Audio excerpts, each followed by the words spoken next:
Hi YouTube, today I'm going to be showing you 4 alternatives to faux fur.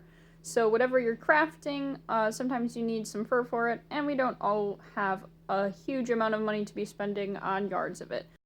The first method that I'm doing uses acrylic yarn. It's important that you have 100% acrylic yarn because wool or cotton will just kind of break apart because we are going to brush this out. So what I'm doing is I cut some small strands, do about however long you're going to want your fur, but keep in mind that the longer you do it, the less durable the fibers are going to be, and glue them down from their centers out so that their edges are pointing all the way outside of whatever you're gluing them to.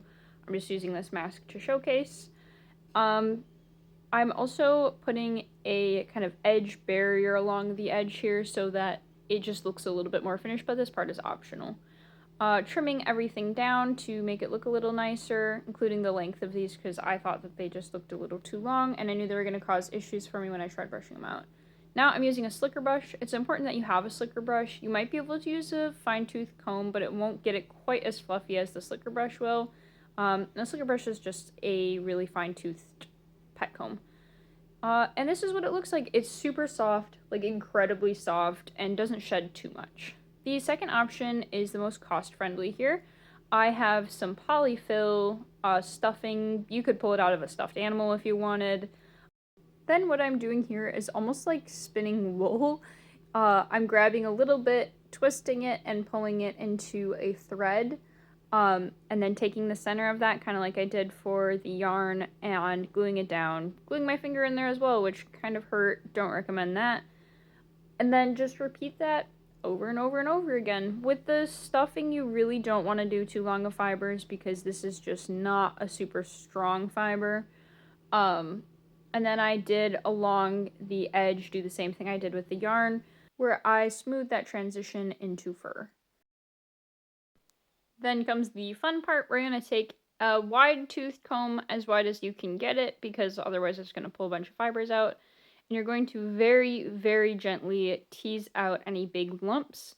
You can see here in the beginning I accidentally take a little bit too much off, so you really do need to be very gentle with this stuff. I found that using it kind of vertically like this seemed to work a little bit better.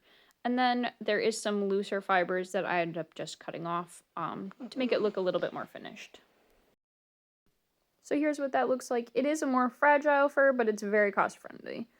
The third method uses ribbon. There's a couple different methods you can do with ribbon, but for this one, we're going to be leaving the ribbon whole, which means find a very thin ribbon if you can. I got this one for, I think, 99 cents at a thrift store.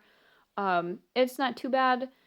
I separate it into small chunks and then tie each of those into a knot at the center.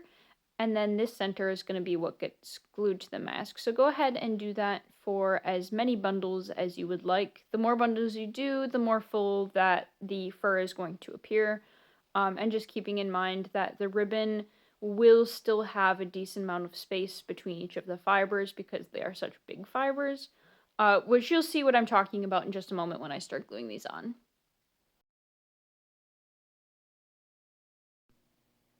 And this is what the ribbon looks like. Like I said, quite a bit of space between the fibers. The next one, also very, very cost effective, is simply paper. This definitely is not waterproof, and it is quite fragile along with the stuffing, but it gets the job done, especially if you're doing a full paper craft.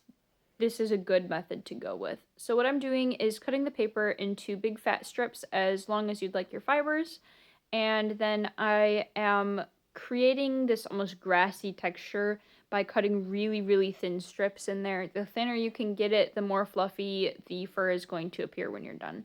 Then I layer it over itself a couple times to add just some extra layers of fibers, glue all those layers together, and glue it right onto the mask. I decide that I didn't like the transition here also, so I actually create a much smaller version of the first thing, which you see me doing here, and I add that as a transitionary layer onto the mask. So this one is super simple. This one is probably the fastest one. but in my opinion, looks the least realistic. I also decided just to trim it up a bit because he was mangy. This is all 4 of them together. Tell me in the comments which one was your favorite.